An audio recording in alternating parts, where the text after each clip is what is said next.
Johnny Max with us here. Talk a little NFL. Got Week 9 starting in 3 hours, 56 minutes, 35 seconds by my count. What clock are you looking at? That one. Oh, that one right there. Okay. I was like, where are you finding this?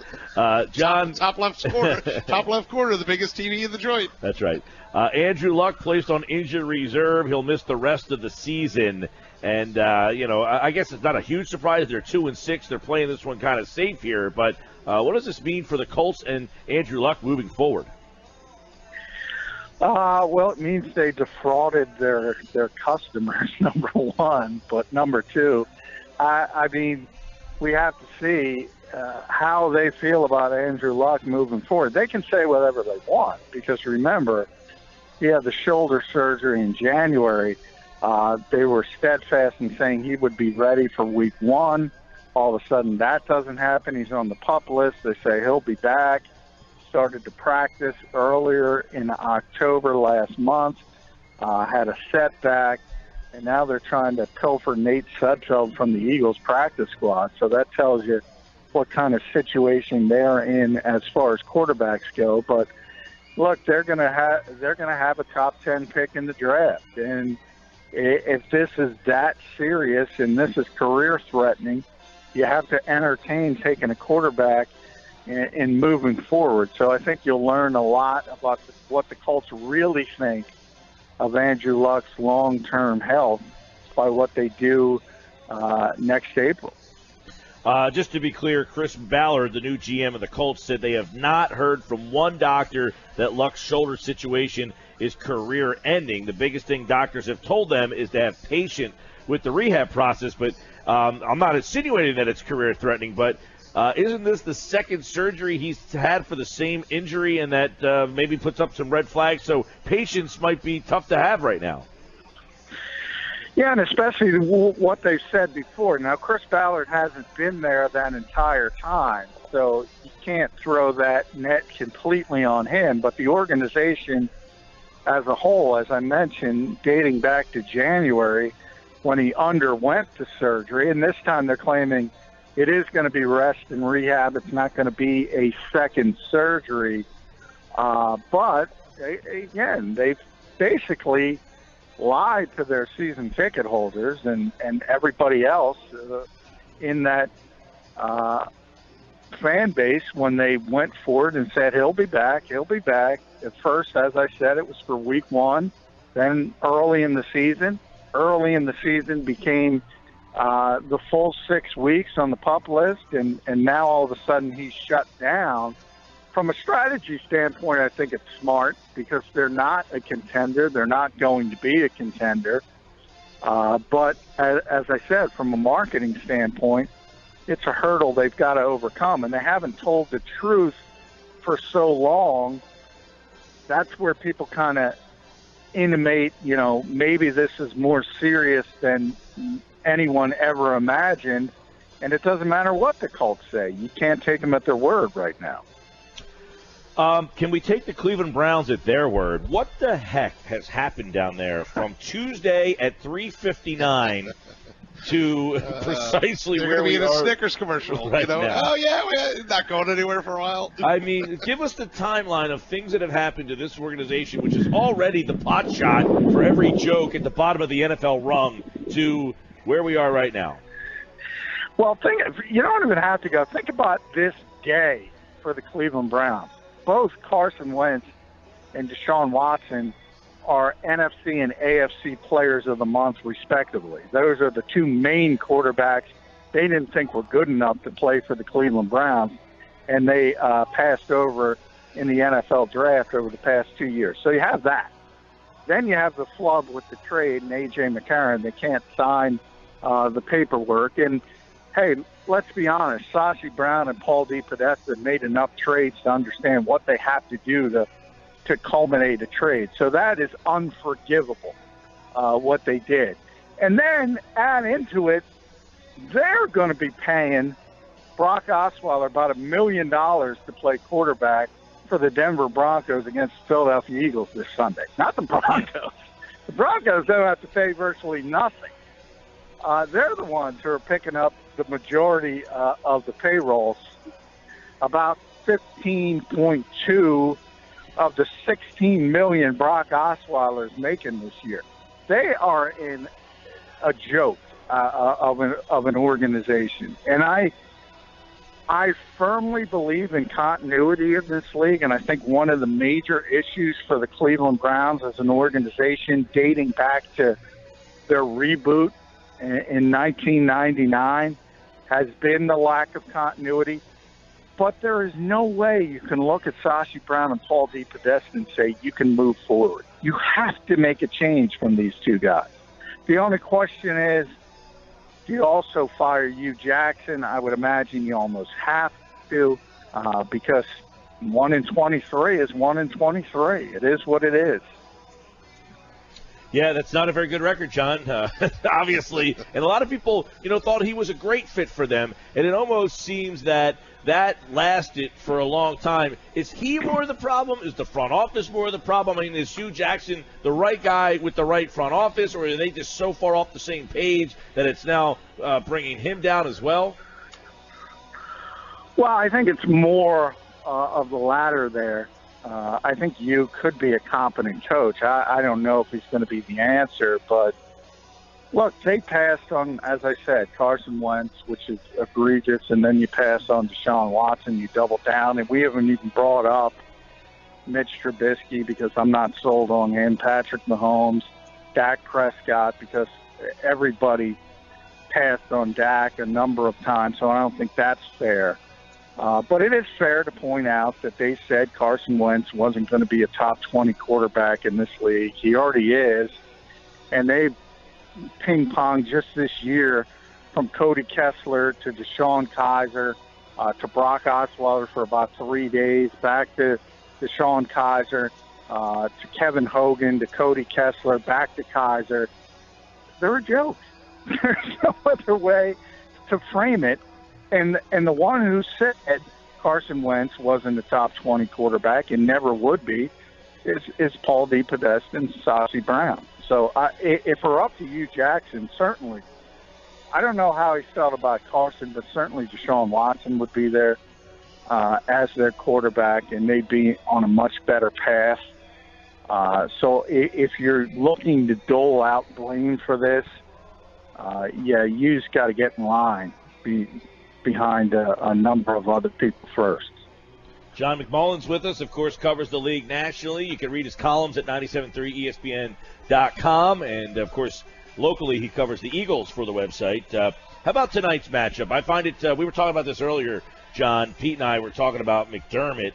I know a guy who covers the Bills up there in Buffalo, and he said they love him up there. I mean, the fact that they really feel like they finally got their guy, and the thumbprint that Andy Reid, has on the Eagles and now Buffalo, and why McDermott has worked for the Bills. Well, I think first and foremost, they finally have a structure there that is working, and the general manager and the coach actually like and respect each other. They both came from Carolina. As I said, they both have sort of a similar vision, and if anything, they're probably ahead of where they thought they were going to be, because it certainly looked as if they were sort of trying to tear things down to rebuild, and they have a ton of draft choices. And now all of a sudden they're 5-2 and they have a chance to make the playoffs. So we just talked about the Browns rebooting in 1999. Well, Cleveland's actually made the playoffs once, believe it or not, over that frame. The Bills have not. So they haven't made the postseason in this century. And I think, as I said, they're ahead of even where they thought they would be. And that's, I think, why they made the move for Kelvin Benjamin, who they're very familiar with from McDermott and Brandon Beane's time in Carolina. And, hey, you see the landscape of the AFC. The Raiders probably the most disappointing team in the NFL this year. Denver is under 500. Everyone kind of looked at them as a potential playoff team. So I think Buffalo is starting to say, why not us? And I can't necessarily disagree with them. John, real quick, going back to Cleveland, I wanted to bring this up with you, but I didn't bring it up. Josh Gordon Remember him? Granted conditional reinstatement by the NFL today. Are you surprised by that, given that all the things that are going on in this league right now? No, I mean, that's, when it's drug suspensions, I always point out, and you see, I saw so many of them with people tweeting out that, I think Josh Gordon ended up getting 54 or 56 games suspension ultimately when it's all said and done. And we talk about domestic abusers getting 2 or 4 or 6 games in the past, and people make that correlation, which is incredibly unfair because performance-enhancing and substance abuse penalties are clearly spelled out in the collective bargaining agreement. There is no gray area. This is Josh Gordon's fault that it's lasted this long because he continually started tripping up again and again and again. And that's why he was been suspended for so long. And hey, it is what it is at this point. He hasn't played since 2014. I'm not sure you can count. In fact, I am sure. You certainly can count on. I have no idea who's going to show up with that kind of time off. Obviously, he was a tremendous, tremendous player at the apex of his career. But we have no idea what the Cleveland Browns are going to be getting, and judging by, the Browns' history, it's probably not going to work out well for them. All right, Cleveland, of course, struggled along. I thought they had a trade. Was the story, John, that you heard, is that accurate, that they were celebrating the trade and forgot to put the paperwork in? Yeah, they didn't sign the paperwork, so that's the story I heard. I don't know if it's due to celebrating but they had a deal done, and they sent it evidently off to. They're trying to claim they sent it off to Cincinnati, and we're hoping Cincinnati would then send it on to the league office. That turned out to be not true. And from the standpoint I've gotten from the league, and I reached out to them directly, it's a very simple process. All it takes is an email. Then you have 15 days to send in the actual paperwork. As long as you get in the email and the terms of the trade are the same from both sides, the league is going to extend you every courtesy to get the final paperwork in. So from any level, this is beyond egregious, especially for an organization that has completed so many trades and knows what they have to do. They didn't do it. All right, let's get into some of this Eagle-Bronco matchup here. Take us through practice today. Darby, but another name popped up on the limited list. That's being Zach Ertz. Should we be concerned there? Yeah, a little bit, obviously, because he tweaked a hamstring either in practice yesterday or today, more likely today because he was listed as a full participant yesterday, as everybody but Darby was. So that means he got a little bit dinged up in practice. And anytime you have and let's be honest, Zach Ertz, if anything, is kind of a glorified receiver because of his struggles in blocking. Hamstrings are a concern. So you have to look at it and see what happens on Friday. And my guess is he's going to be listed as questionable for this week, and that would obviously be a big loss for the Eagles if he's unable to play. Well, and John, I know, I think I've read, and maybe we've talked about, too, that Denver's susceptible to the tight end, that's a place that the Eagles might want to exploit. Can Trey Burton or Brent Selleck actually pick up the slack if for some reason Zach Ertz can't go? No, they cannot be Zach Ertz, and that's a big concern. I mean, Zach's one of the best receiving tight ends in football, and Denver is, their issues are all on the offensive side of football. They're the number one ranked defense in the NFL, and they do both things well. Overall, they're number 2 against the run, I think number 6 against the pass. So they might have the best cornerbacks. Now, the Eagles will see all year. We all know about Von Miller, how good he is. They only give up about 260 yards a game In offense, they're really, really good defensively. And if you take away your best receiver, and that's what Zach Ertz is. He's the Eagles' best receiver, and obviously he's the guy Carson Wentz is most comfortable with. That's going to be an issue. Yeah, Carson Wentz is safety blanket for sure. How do they use Miller? He'll be matched up with Lane or Big V or maybe both of those guys, because that's an interesting matchup to watch. How do you see that? Break it down.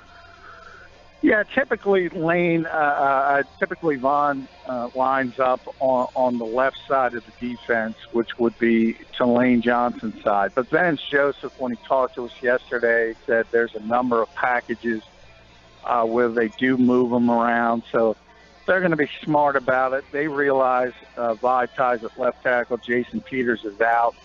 So you're going to see him at least in some limited capacity on the other side to take advantage of that matchup. So it's another concern. You know, as I look at this game, to me, it's shaping up more and more as a low-scoring game, especially now that Zach has tweaked his hamstring.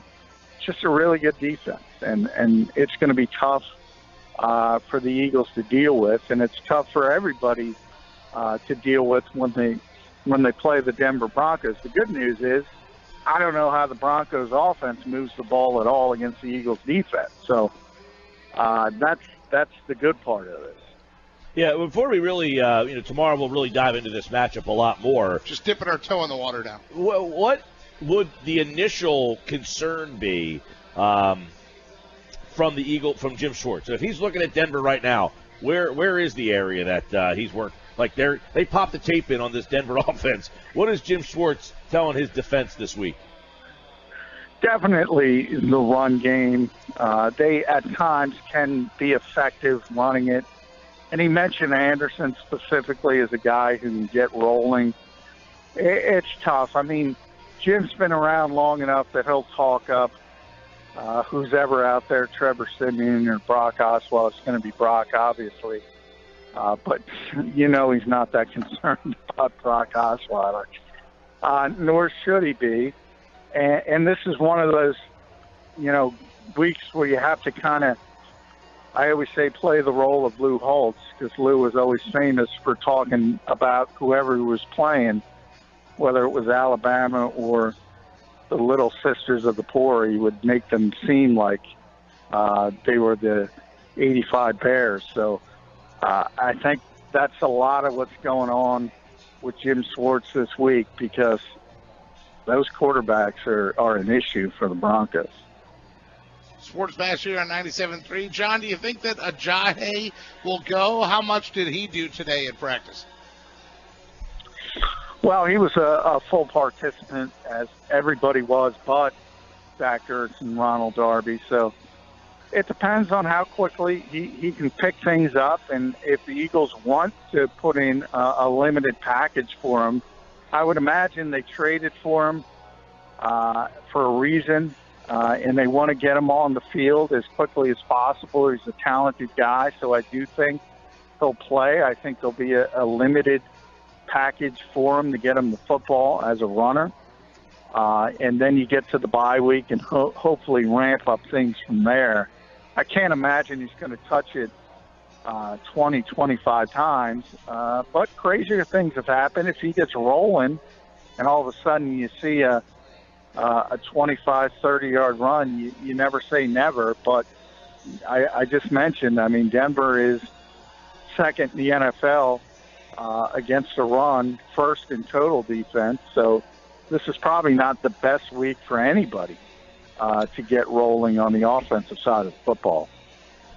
All right, John, obviously tomorrow plenty more on this game, 97.3 ESPN.com, at JF McMullen on Twitter, as John also has his matchup on 97.3 ESPN.com. You can get a sneak peek of his pick for the game from Vance Joseph as well, who obviously knows that the offensive player of the month is going to be a big factor in this game. If you watch a lot of Denver games, too, their defense is one of those defenses that gets to the quarterback. But you watch them play that game against the Giants, you could run the ball against them. That was a surprise that night, but you would assume that the Eagles are looking at that tape and saying, hey, we can run the ball against this team. And that should be an interesting chess match there between this offense of the Eagles and that defense of the Broncos. We'll have more on it tomorrow here on the Sports Bash with John. Thanks, pal.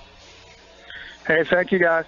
Johnny Mac, brought to you by Gino, the winemaker's choice for 50 years. Visit Gino Pinto on the White Horse Pike in Hamilton, online at GinoPinto.com. Gino's, the winemaker's choice for 50 years. You get Johnny Mac every day on the Sports Bash.